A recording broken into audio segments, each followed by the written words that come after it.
ചരിത്ര സ്മാരകവും പ്രശസ്ത വിനോദസഞ്ചാര കേന്ദ്രവുമായ ലോകാത്ഭുതങ്ങളിൽ ഒന്നുമായ താജ്മഹൽ ഹിന്ദു ക്ഷേത്രമാണെന്ന് അവകാശപ്പെട്ട് ശുദ്ധീകരിക്കാനായി പശുവിന്റെ ചാണകവും ഗംഗാജലവുമായി എത്തിയ ഹിന്ദുത്വ സംഘടനാ നേതാവിനെ തടഞ്ഞ വാർത്ത കഴിഞ്ഞ ദിവസങ്ങളിൽ വൈറലായി മാറിയതാണ്.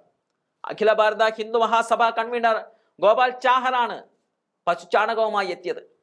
താജ്മഹൽ കോമ്പൗണ്ടിലേക്ക് പ്രവേശിക്കാനുള്ള ഇയാളുടെ ശ്രമം സുരക്ഷാ ഉദ്യോഗസ്ഥർ തടഞ്ഞു.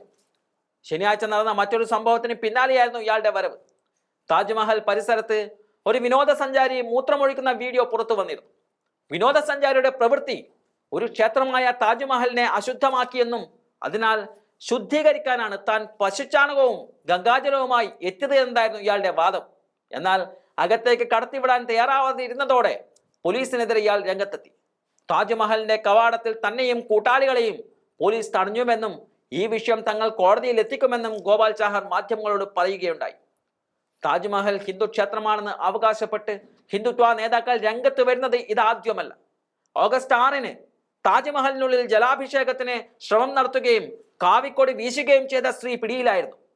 തീവ്ര ഹിന്ദുത്വ സംഘടനയായ അഖിൽ ഭാരത് ഹിന്ദു മഹാസഭ പ്രവർത്തക മീര റാത്തോഡിനെയാണ് സുരക്ഷാ ഉദ്യോഗസ്ഥർ അന്ന് പിടികൂടിയത്.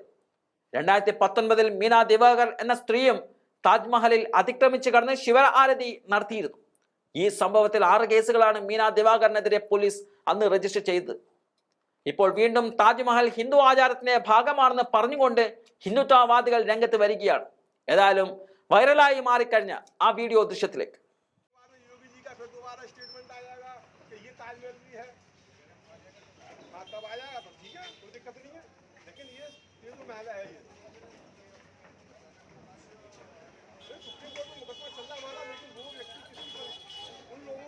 अधिकार दिया कि वो वहाँ जाके टॉयलेट करें, तो फिर उनके खिलाफ